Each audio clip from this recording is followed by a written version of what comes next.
Bismillahirrahmanirrahim. Assalamualaikum warahmatullahi wabarakatuh. Kami dari kelompok 12 yang akan mempresentasikan syarat dan kode etik profesi guru. Dan kelompok kami diantaranya yaitu pertama Tedesi Meilani, Dewi Anissa Rahma, dan saya sendiri Anarul Hakim Abdullah.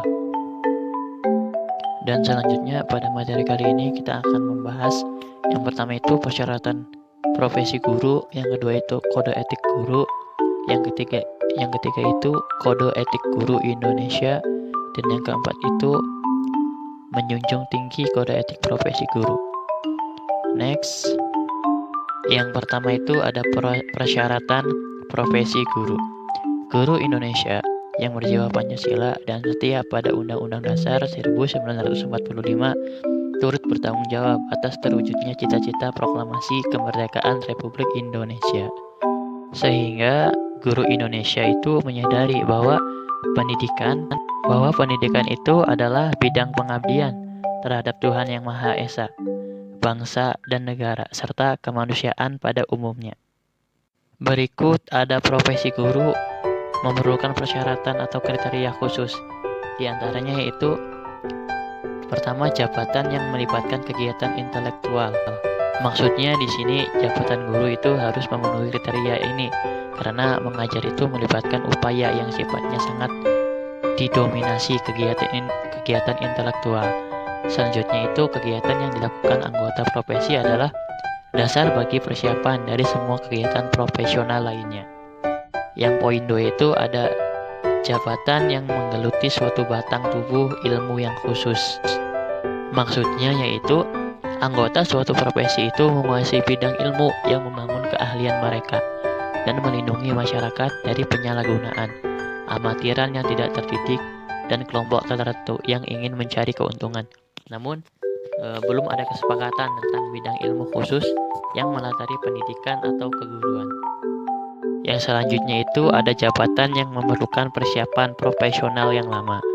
Kenapa adanya poin 3? Yaitu karena terdapat perselisihan pendapat mengenai hal-hal yang membedakan jabatan profesional dan non-profesional, yaitu dalam penyelesaian pendidikan melalui kurikulum.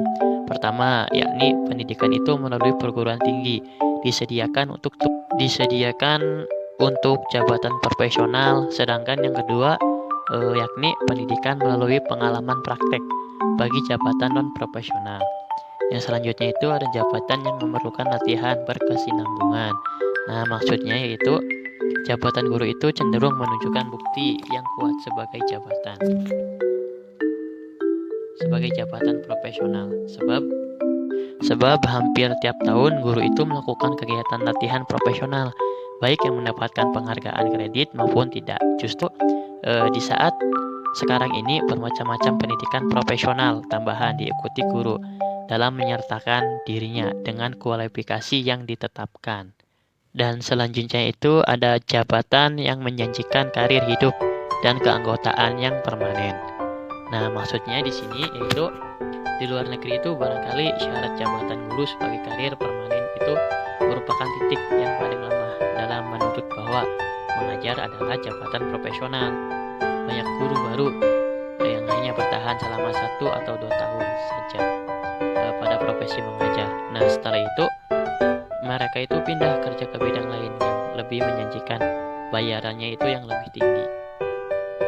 Dan selanjutnya itu ada jabatan yang menentukan baku. Menentukan baku itu standarnya sendiri ya. Maksudnya itu karena jabatan guru itu menyangkut hajat orang banyak, maka untuk baku jabatan guru ini sering tidak diciptakan oleh anggota profesi itu sendiri.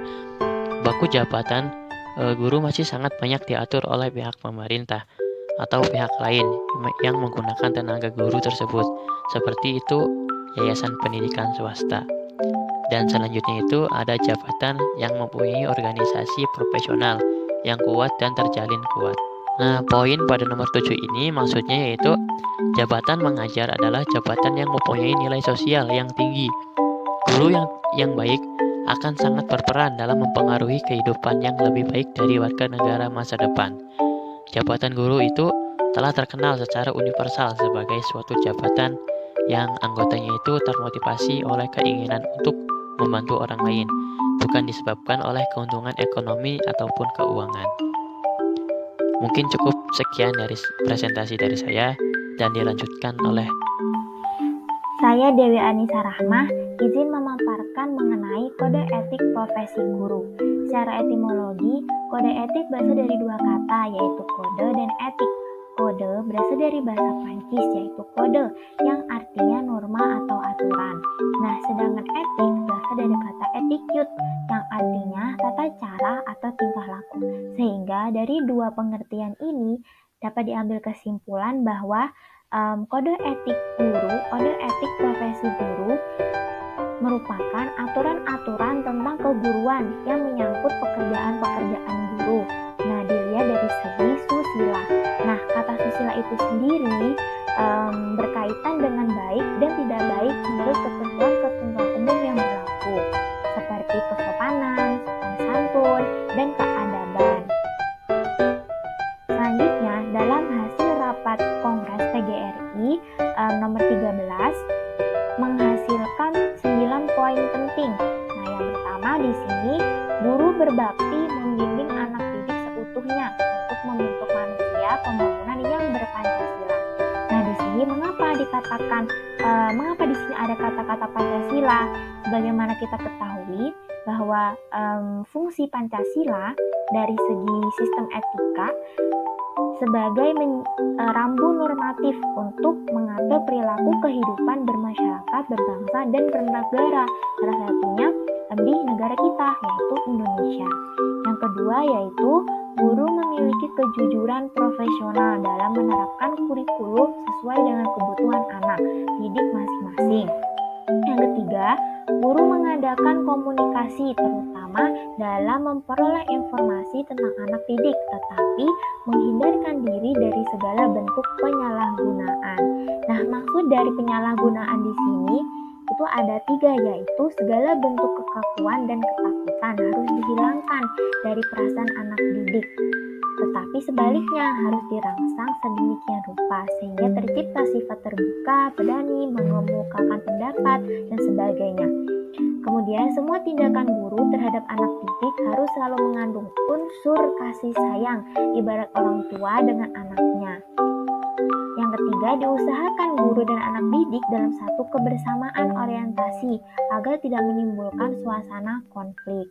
Nah, selanjutnya yang keempat di sini, guru menciptakan suasana kehidupan sekolah dan memelihara hubungan baik dengan orang tua murid bagi kepentingan anak didik.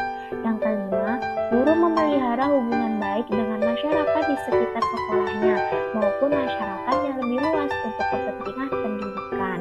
Yang keenam, guru secara sendiri dan atau bersama-sama berusaha mengembangkan dan meningkatkan mutu profesinya.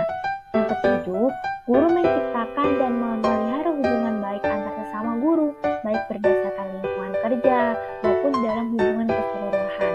Yang kedelapan, guru secara bersama-sama memelihara, membina, dan meningkatkan mutu organisasi guru profesional sebagai salah pengabdiannya. Yang kesembilan, guru melaksanakan segala ketentuan yang merupakan kebijakan pemerintah dalam bidang pendidikan.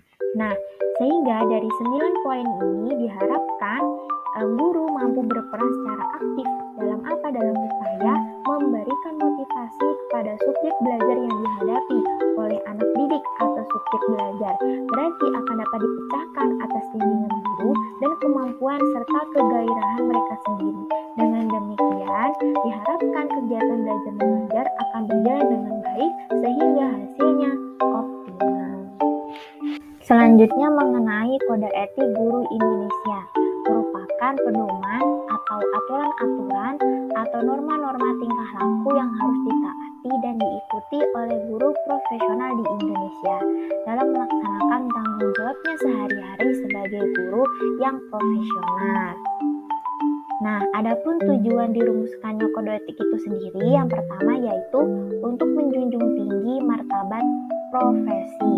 Nah, dalam hal ini, kode etik diharapkan dapat menjaga pandangan dan memberikan kesan dari pihak luar atau masyarakat agar mereka jangan sampai memandang rendah atau meremehkan terhadap profesi yang bersangkutan. Nah, yang kedua, untuk menjaga dan memelihara kesejahteraan para anggota profesi guru.